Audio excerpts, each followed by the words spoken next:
Skal vi på butikken? Ja, butikken, ja. Det er min dag, og akkurat nå så er det Andreas 10 år som velger. Da drar vi på butikken, dere. Det er første dagen, og jeg tenker at det er viktig at vi blir litt ordentlig kjent. Og jeg vil at alle skal føle seg velkomne og liksom føle at vi er i varme omgivelser. Så da tenker jeg barnebursdag. En tiksdag er ikke en vanlig dag. Jeg hadde ikke forventet at jeg og Andreas skulle connecte så mye som vi har gjort. Men så møter jeg han, og så er han verdens varmeste, fineste menneske, og han er skikkelig god. Man kan aldri få for mye gifler. Takk. Skal vi dra? Ja, hva har du kjøpt da? Jeg trenger ting. Da får vi en hel kasse Jeg med er gifler. spent. Kom da! Andreas, vi er blitt venner. Skal vi gå den veien, eller? Hvilken vei er det som er riktig vei? Jeg tror den veien. Skjønner ingenting. Det er digg å bli bedre kjent med ham, for han er jo en supermorsom fyr.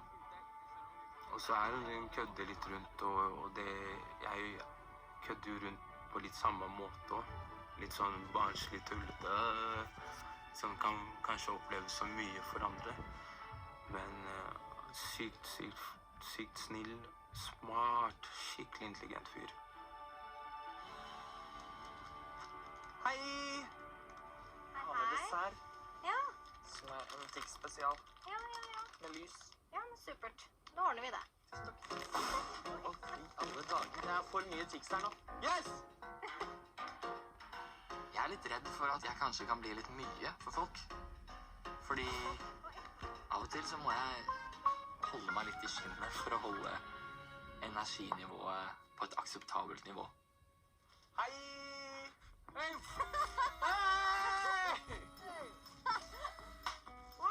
Nei! Nei! Ikke tull!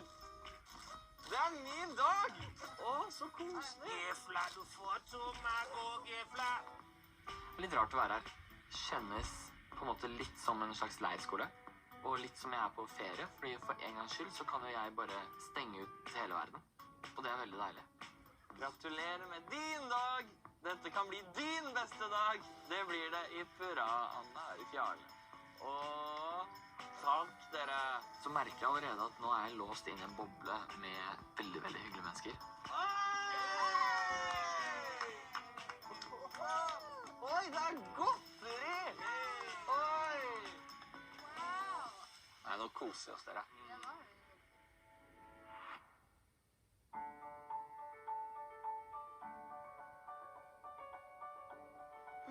Det viktigste er at man finner roen når man strekker seg. For jeg er ganske nervøs. Sånn som sangpedagogen min sier, at vi må bare presse det ut. Få det ut. All nervøsitet. Jeg sliter enormt mye med selvskrekk. Nei, selvskrekken den har jeg hatt siden jeg startet. Jeg har vært kjemperedd for alle situasjoner når man skal liksom vise seg frem eller prestere. Så er det sånn angsten for å feile, tror jeg. Jeg ser veldig pen ut når jeg kommer ut. Skal være helt ærlig. Jeg hadde ikke noe kring på cover 6. Jeg trodde ikke jeg hadde så mye til felles. Jeg hadde i hvert fall tekstene og sånn, for jeg synes jo han har skrevet mye rart. Men jeg har jo blitt bedre kjent med Andreas, og han er en sykt sympatisk og flott fyr, og jeg er veldig glad for at jeg endte opp med å gjøre det og velge den sangen jeg har gjort da, fordi det har fått meg til å forstå at det er flere lag i den filmen her. Han er helt rå på å skrive låter. Han er jo helt rå. Men det er kult å ta en utfordring da, og så er jeg veldig fornøyd med resultatet. Så vi får se om jeg klarer å prestere i kveld.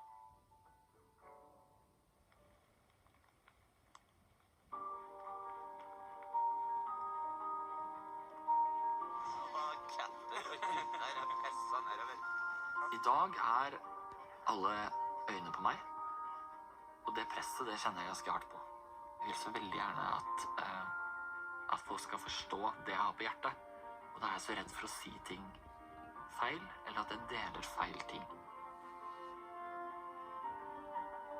Jeg har så lyst til at folk skal sitte igjen med det riktige og det faktiske inntrykket. Ja, da er vi samlet igjen. Jeg har pyntet meg litt. Det ser jeg så Ja. fin der, Andreas. Veldig Veldig fin. Det har dere også, så fine dere er. Jeg vet ikke hvorfor dere har pyntet dere. Jeg har noen svigermødre der hjemme som jeg skal imponere. Noen potensielle svigermødre. Takk, sir. Vær så god, sitt.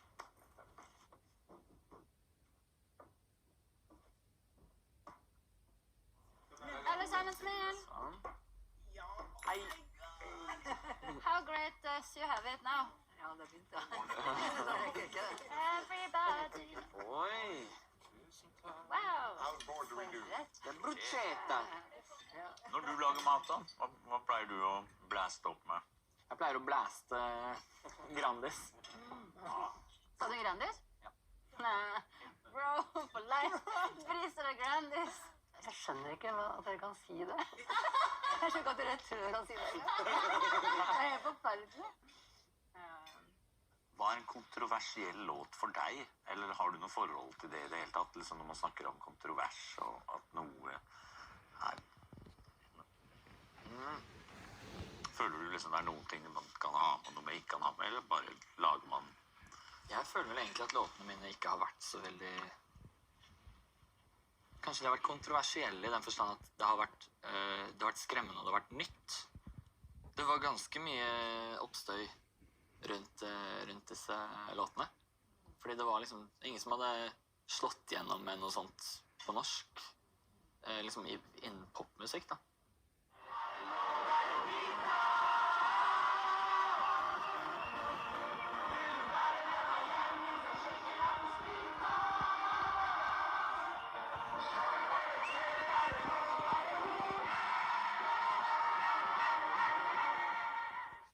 Sjeiken er en låt som handler om å trosse forventninger og normer uten den frykten om å skulle dømmes for det. Den ene låten alene har blitt brukt til å definere all musikken min i så mange år nå. Jeg har en del låter jeg har skrevet som er kritikkverdige. Men Sjeiken, den kommer jeg aldri til å beklage. Jeg skal si at jeg er kanskje en av de personene som har reagert litt på tekstene. Jeg synes at det er litt ekkelt å tenke på at mine tantebarn for eksempel har tics på høyt. Altså, det er jo det at du blir kommersiell, da, så skulle vi liksom alle høre på deg. Men den musikken passer kanskje ikke inn i barnehagen, for eksempel. Da. Nei, ikke sant? Altså, det er jo kanskje mer et foreldres ansvar, da, eller... Men det er også litt Andreas sitt ansvar. Nå, Andreas, nå som du har fått barn som publikum, så synes jeg at det også er litt ditt ansvar for hva du formidler til de, da. Det er det jo, men jeg går jo for at du synger ikke de russesangene på familiekonsertene dine. Eller gjør du det? Jeg tror liksom at folk har skjønt at jeg har endret retning og endret stil. Ja, ikke sant? Jeg føler uansett at du har ikke noe unnskyld. Jeg føler at alle må få lov å skrive akkurat hva de føler for, og det er helt fritt. Alt er lov. Og vi som lyttere har et ansvar. Hvis du ikke digger det, bare ikke hør på det. Det er ikke noe verre enn det. Altså, jeg mener, vi trenger at folk er fri. Vi trenger at folk sier akkurat hva de har lyst til å si. Jeg er jo, som jeg sier, jeg er mitt ansvar bevisst da. Jeg vet at jeg har fått et veldig mye bredere publikum enn det jeg hadde på den tiden. Og jeg har fått en rolle som forbilde, og den tar jeg veldig på alvor. Du skal synge Sjeiken, du! Nei, jeg skal ikke synge Sjeiken, dessverre. Men jeg skal ta shotgun. Oi, ok. Og jeg føler at jeg har fått til noe veldig fint med den. Jeg har da ville skrevet den fra mitt perspektiv, i min oppvekst, sånn som jeg kanskje hadde det på skolen. Og så når jeg synger den, så føler jeg kanskje at vi er litt like. Ja. Så den passer kanskje deg godt da.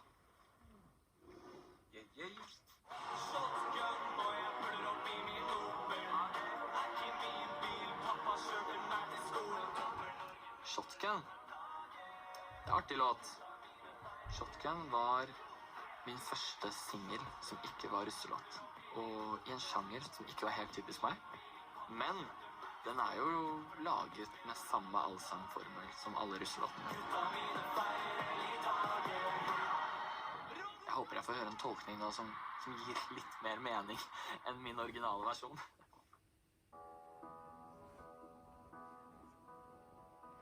For jeg er ganske nervøs. Det er kjempeskummelt. Jeg sliter enormt mye med selvskrekk. Får dere vondt inni dere? For mye.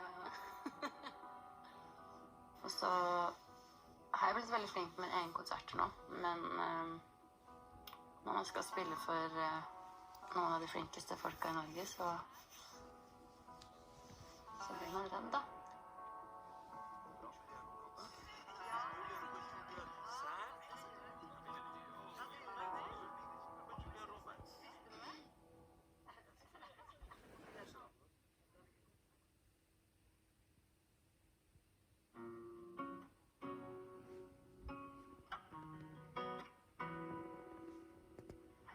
Shotgun, 'cause I don't have a license. Looking at the other kids, I'm not really like them.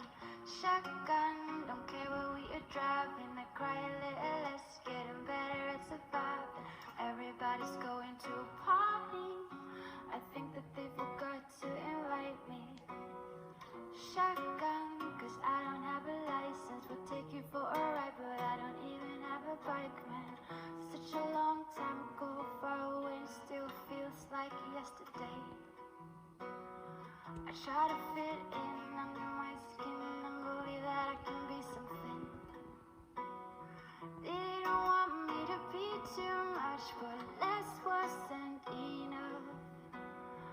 I had a friend with a car that I liked. He was nothing like the other guys. Shotgun, 'cause I don't have a license. Looking at the other kids, I'm not really like them. Shotgun, don't care where we are driving. I cry a little less, getting better at surviving. Everybody's going to a party. I think that they forgot to invite me. Shotgun, 'cause I don't have a license. We'll take you for a ride, but I don't even have a bike, man. Such a long time ago, we don't talk anymore, but I remember you.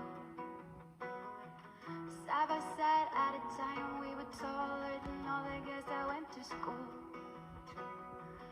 Never thought we would fall in love, 'cause love was just for fools. I was drunk one night, one fight, boy, I still remember you. Shotgun, 'cause I don't have a license. Looking at the other kids, I'm not really like them.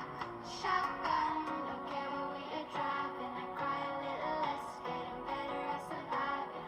Everybody's going to a party. I think that they forgot to invite me. Shotgun, 'cause I don't have a license. We'll take you for a ride, but I don't even have a bike, man. Shotgun, shotgun.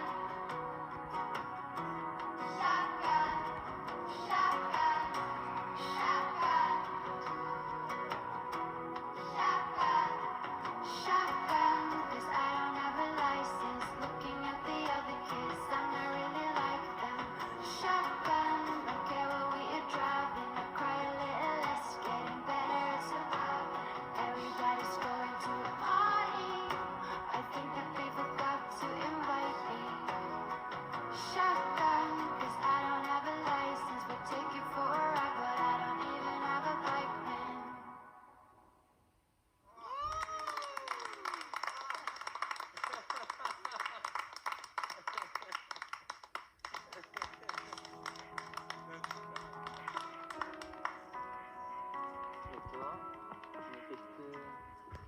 Nå fikk du hjertet mitt til å smile. Ja. Søren, det var fint. Er det gøy? Hva fine kids. Ja. Fy søren. Der ble jeg overrasket. Kjente dere klumpen i halsen dere også, eller? Uff.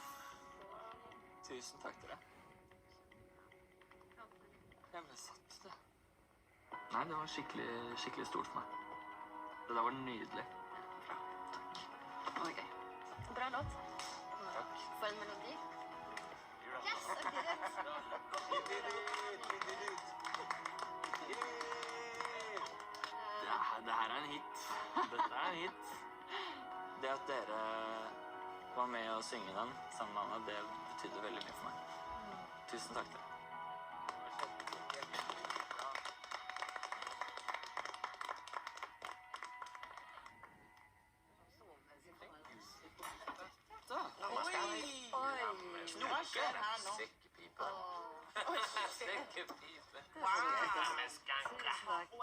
Og en kosak.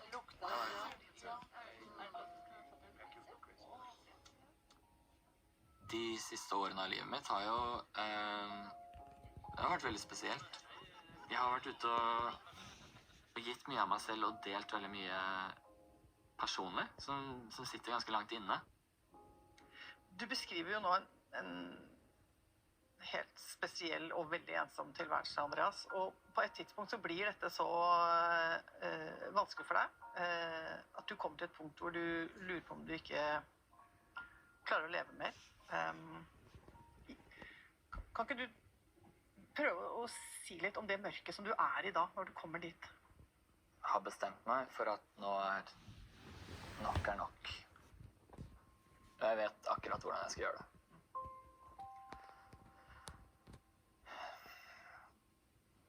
Jeg føler meg så sliten og så desperat og etter å komme meg ut av alt sammen. Da jeg satt på Lindmo, så fortalte jeg om en ganske brutal episode fra 2018. Hvor Tix har tatt så mye plass, og Andreas ikke hadde så mye plass igjen. Etter det som skjedde i 2018, så er det ikke sånn at det bare går bort med en gang. Det skal jobbes med, det skal bearbeides, og det er fortsatt vondt. Det er sterke saker, Andreas. Heldigvis er du her. Heldigvis er du her, ja. Hvordan har det året vært da, Andreas? Sånn, etter det er liksom godt å tenke, vært litt nysgjerrig på. Hva har skjedd liksom etter det Lindmo-intervjuet? Hvordan har du klart det liksom? Nå har jo de fleste fått med seg at jeg har herjet rundt i et år og pratet om psykisk helse og har delt mye av meg selv, mye personlig. Men jeg tror ingen vet hva det egentlig har kostet meg å gjøre det.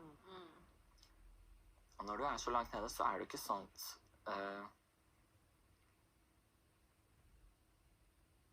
at nei, det gikk nesten gærent. Men det gjorde ikke det. Så da blir alt bedre. Det tar tid å klatre seg opp igjen. Det ingen vet, er at dagen før opptredenen min på P3 Gull, så fikk jeg et nytt panikkanfall. Jeg hadde det fortsatt så vondt. Jeg har jobbet med det her over så lang tid, men jeg har ikke fått det til å bli bedre. Og så kommer ambulansen. Jeg husker det så godt. Den følelsen da ambulansepersonell og politi kom inn i huset mitt og gjennomsøkte alle rom for å se etter ting jeg kunne skade meg selv med. Og prøver å roe meg ned. Og liksom den skammen og hvor flaut det var. Og så sier de til meg at det her er ingenting å være ingen skade skjedd, liksom. Ingenting å være flau over det. Det her går bra. Og jeg gråter og gråter og gråter. Og på legevakten så blir jeg fortalt at nå er det nok på tide at nå bør du legges inn. Men så er det en opptreden jeg skal ha på P3 Gull så viktig for meg at jeg bestemmer meg for at jeg vil ikke legges inn. Så dagen etter så står jeg på scenen der, og perfeksjonisten i meg klarer ikke å se den opptredenen på nytt, fordi det er for mye følelser i den opptredenen. For de ordene jeg synger der har aldri vært så sanne noen gang før, som det var akkurat da.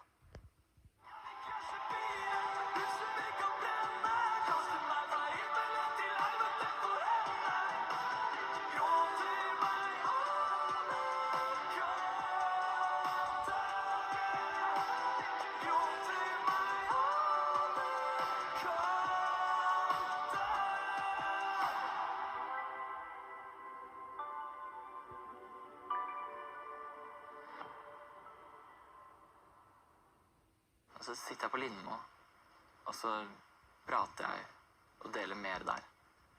Og jeg gråter på Lindmo, og grunnen til at jeg gråter på Lindmo ikke fordi jeg ser tilbake på en tid som vond. Jeg gråter fordi jeg sitter der og forteller om hvordan jeg har det akkurat nå. Men den delen tør jeg ikke å fortelle folk. Av og til så føles det nesten som jeg har lurt hele Norge. Ved å liksom late som jeg han fyren som var i mørket, men så kom jeg meg ut av det. Og at liksom, det finnes håp for alle dere der ute også. Men så greia egentlig at i hele den perioden her så har jeg egentlig bare prøvd å finne veien ut selv. Og håper liksom å få med meg flest mulig i prosessen også, da. Det så sterkt at du snakker så åpent om det. Det så viktig at noen tør det. Takk. Det som utrolig fint å bare sånn tenke på de som sang med meg i sted, da. Det jo sånne, de ser opp til deg, liksom. Og det jo altså, så superviktig at de får høre de historiene. Altså, de forstår det jo kanskje ikke, men at de hører om de følelsene, at det ikke farlig, da. Det kjempetøft at du snakker om det. Jeg tror det kjempeviktig. Og du som faktisk kan nå de her, da. What's up? Kjære Andreas. Jeg tenkte lenge på hva det jeg kan velge som...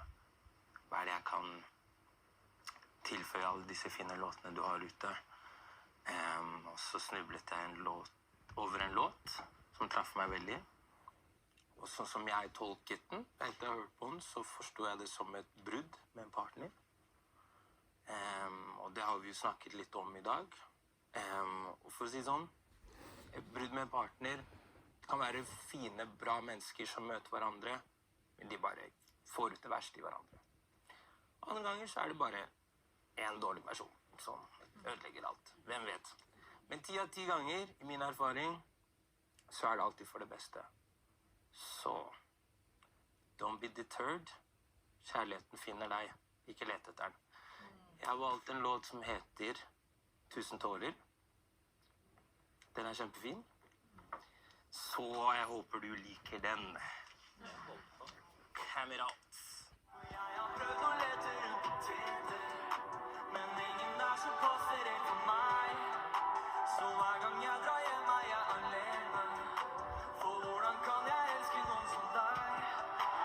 Jeg vil ikke leve handler om et veldig desperat øyeblikk. Men 1000 tårer handler om når den samme følelsen har vart så lenge, og tårene bare aldri gir seg. 1000 tårer et rop om hjelp.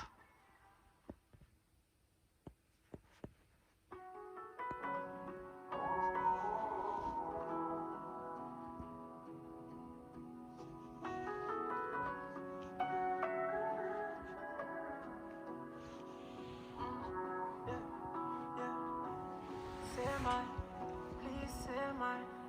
Gi meg 5 minutter til å være med deg. La meg, please la meg. Se et tegn på at du kanskje vil ha meg. For jeg har prøvd å lete rundt på Tinder, men ingen der som passerer for meg. Så hver gang jeg drar hjem er jeg alene. For hvordan kan jeg elske noen som deg? Gråte meg over kanten. Gråte meg over kanten. Jeg vil krasje bil, huset mitt kan brenne. Bare skru av lyset på, jeg føler meg i hjemme. Jeg vil krasje bil, huset mitt kan brenne. Kaste meg fra himmelen til helvete på henne. Stopp en hal, hva skjer nå? Må lære elske deg selv før du elsker andre. Yeah, dette her ikke bra. Vi som krabber i bøtta, vi drar ned hverandre. Hey, hvem han? Hvem de? Hvem vi? Et skuespill, teaterstykke med ræva regi. Se meg drukne i 1000 tårer, synke ned mot bunnen, 1000 kniver. For jeg har prøvd å lete rundt på Tinder, men ingen der som passer inn for meg. Så hver gang jeg drar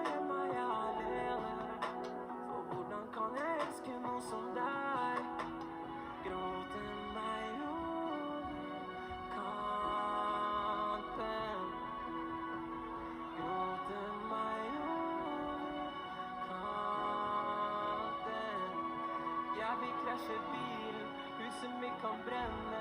Bare skru av lyset på, jeg føler meg ikke hjemme. Jeg vil krasje bilen, huset mitt kan brenne. Kaste meg fra himmelen til helvete for ende.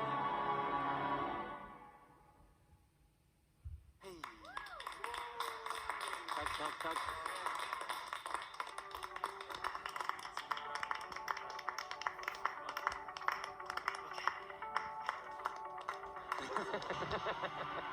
Det så kult. Takk. Fantastisk låt. Og ære å covre den. Håper du likte den. Det skikkelig stort for meg. Ære. Tusen takk. Æren på min side. Det er en så fin låt. I feel it. I feel the pain. Nei, altså... For meg som en skamløs popartist, så synes jeg det bare helt ufattelig stort at Arif tolker en av mine låter, og særlig den låten som betyr så mye. Jeg synes det var så kult at han gjorde sitt eget vers på den. Krabbe i bøtta, altså. Herregud, for en story. Alle elsker liksom antiheltene, egentlig. Alle liksom fan av The Underdog som liksom kom seg opp og bare... Han har faktisk tatt hele Norge med storm, liksom. Og med det utgangspunktet så det... Da får han all respekt av meg. Musikken er helt awesome også. Nå koser oss dere! Den var jævlig fett. Det var gøy og skummelt samtidig. Dere, jeg har begynt til å feie, dere vet hva det er. Nå gleder jeg meg til å trekke opp rommet litt igjen. Nå er det på tide med litt fest. Nå er det dessert!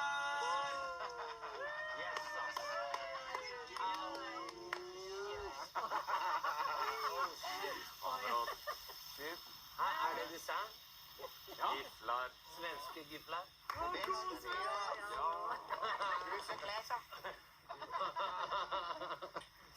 Nei, det er ikke dessert.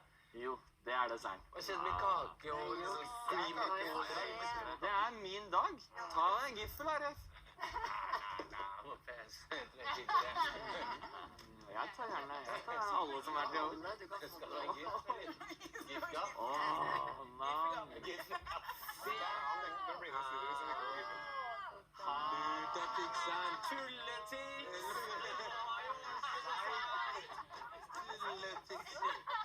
Lutatiksand. Det var desserten, ja. Betyr det at alle giflene er til meg? Der, Andreas, det er der våre veier skilles. Giflene? Nei, ikke si det, da. Nei, altså, jeg har vært med hele veien, altså, men... I can change. Karrieren min hadde jo et ganske vesentlig og tydelig vendepunkt, hvor jeg la Tix til side og la hodet til Andreas på blokka i stedet for. Et veldig tydelig skille som markerte starten på et nytt fokus, kanskje. Siste året har jeg jobbet så hardt jeg overhodet kan for å bevisstgjøre folk på dette med psykisk helse. Men det er ingen som vet hvordan jeg har hatt det. Hvordan har du klart det, liksom? Har du vært på toppen, liksom? Med Vann Grand Prix, du dro og representerte Norge i utlandet. Du må jo ha vært ganske sterk i den perioden når du klarte å gjøre det, og gjennomføre det så bra som du gjorde det. Ja. Hele Eurovision-sirkuset har liksom noe jeg har sett for meg å være med på, noe jeg har drømt om å være med på lenge. Men som jeg nå gruet meg veldig mye til å være med på. Det betyr at vi har en vinner. Det er Tix! Gratulerer! Takk. Jeg har så lyst til å gi deg en klem, men det kan jeg ikke. Du kan ta din pris. Jeg har lyst til å gi deg en klem også. Du skal til Rotterdam og representere Norge i Eurovision.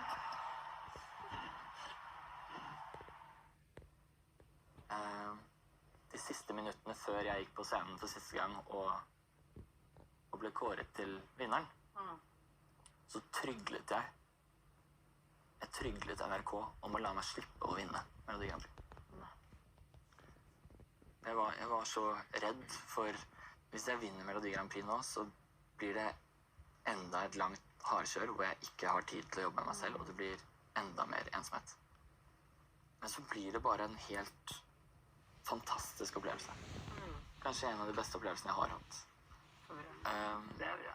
Veldig lenge så var jeg redd for å skuffe hele det norske folket. Jeg bærer jo flagget, liksom. Men så kom det til et punkt da jeg gikk videre fra semifinalen til finalen, hvor jeg skjønte det at jeg skuffer ingen nå. Nå har jeg fremført et viktig budskap, og jeg har hele det norske folk i ryggen som heier på meg, og som tar meg imot hvis jeg faller. Ja. Og det er jo kanskje noe av det mektigste jeg har opplevd noen gang. Så etter Eurovision, så har ting begynt å snu.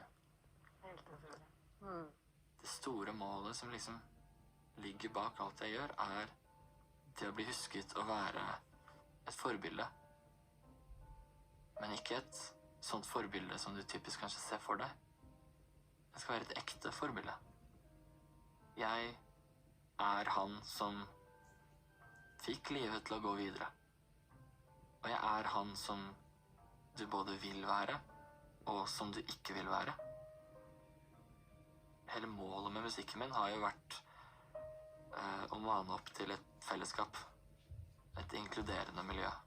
Og det innebærer ikke liksom bare å få med mobbeoffere. Jeg skal ha med mobberen også, jeg. Jeg tror hvis mobberen kjenner på en form for tilhørighet og et fellesskap, så trenger han ikke å mobbe. Elsk dere selv så mye som jeg elsker dere.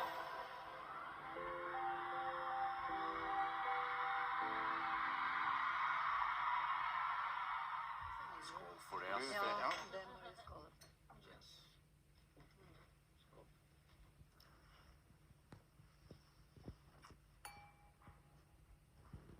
Andreas, du er inspirerende type, altså. Jeg blir glad i deg på 0, swish. Du har laget veldig mye fest av vonde ting. Det er veldig inspirerende. Jeg skal vri lidelse om til enda mer fest. Og spille Fallen Angel. Der var den, dere. Der kommer den. Der kom den.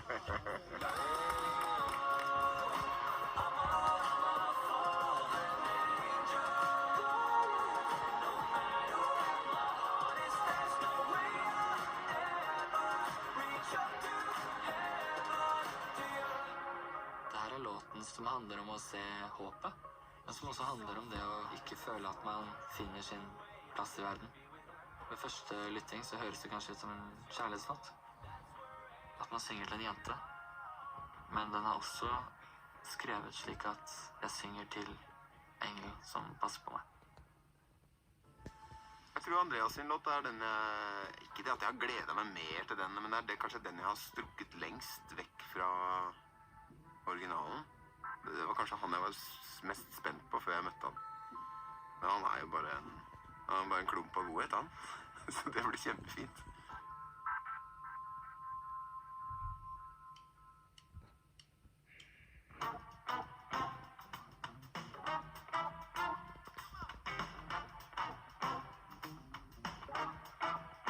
What can I say?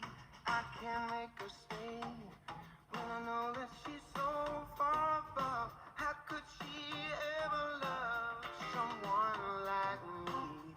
She's out of reach.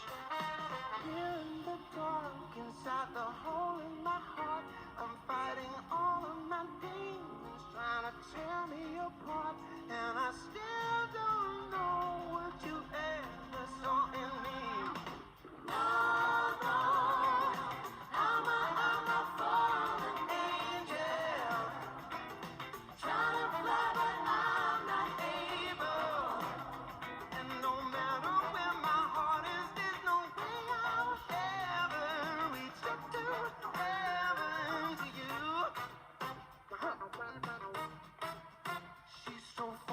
This world, there's no way I could ever be with her, 'cause I know heaven's your home.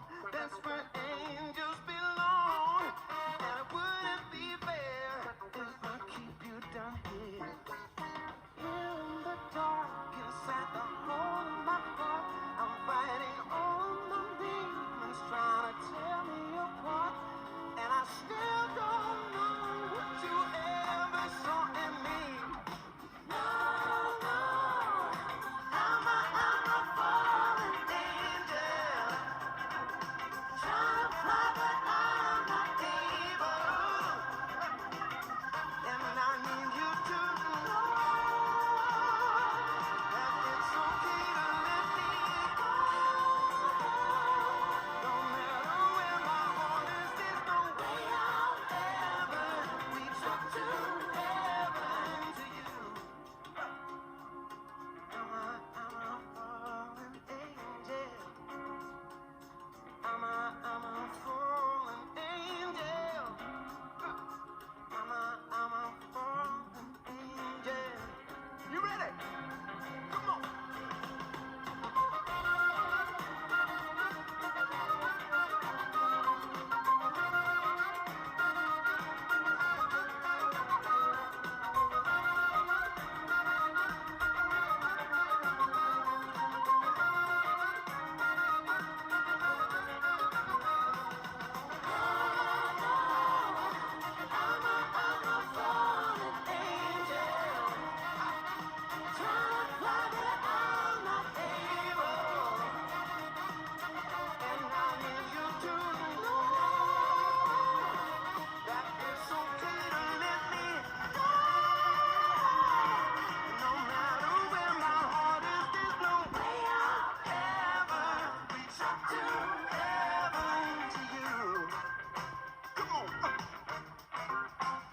There's no way I'll ever reach up to heaven to you.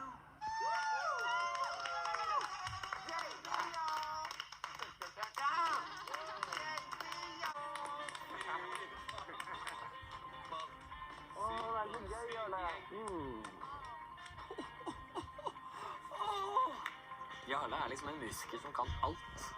Han har en stemme som bare er så sexy. Jarle, ass.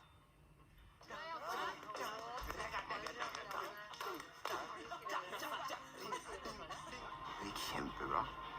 Det var, altså, jeg har jo vært ganske lyn hele kvelden, egentlig. Jeg begynte å skjære etterpå. Det er sånn enorm energiutladning da, med den låta. Det var veldig, veldig kult. Dere, tusen takk for i kveld. Det er veldig, veldig, veldig spesielt for meg å sitte her.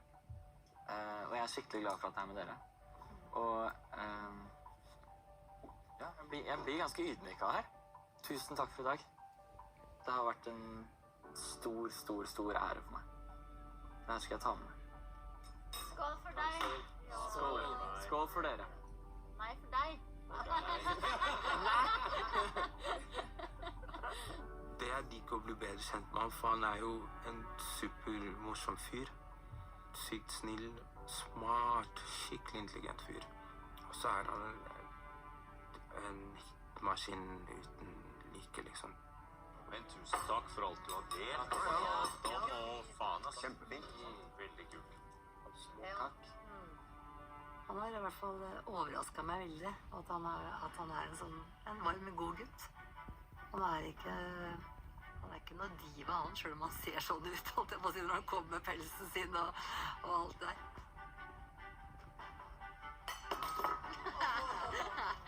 Det var... Blir satt ut når Anna blunker til meg. Uff. Vi har flere dager sammen, Anna. Jeg føler meg heldig. Veldig heldig.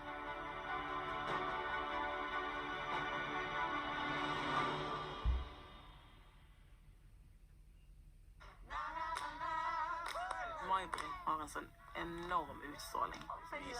Ja, visst. Forskudsklem. De som var bak, bare sa at det var helt forferdelig å sitte og Det se gikk på. på direkte TV. Det var på direkten, altså.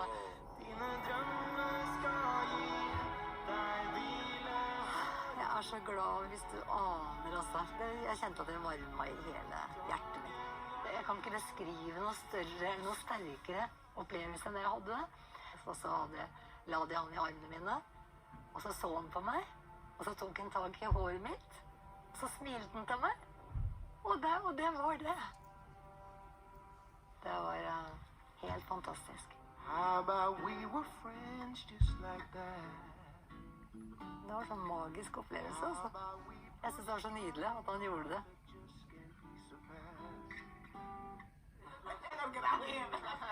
En, to, tre, hallo!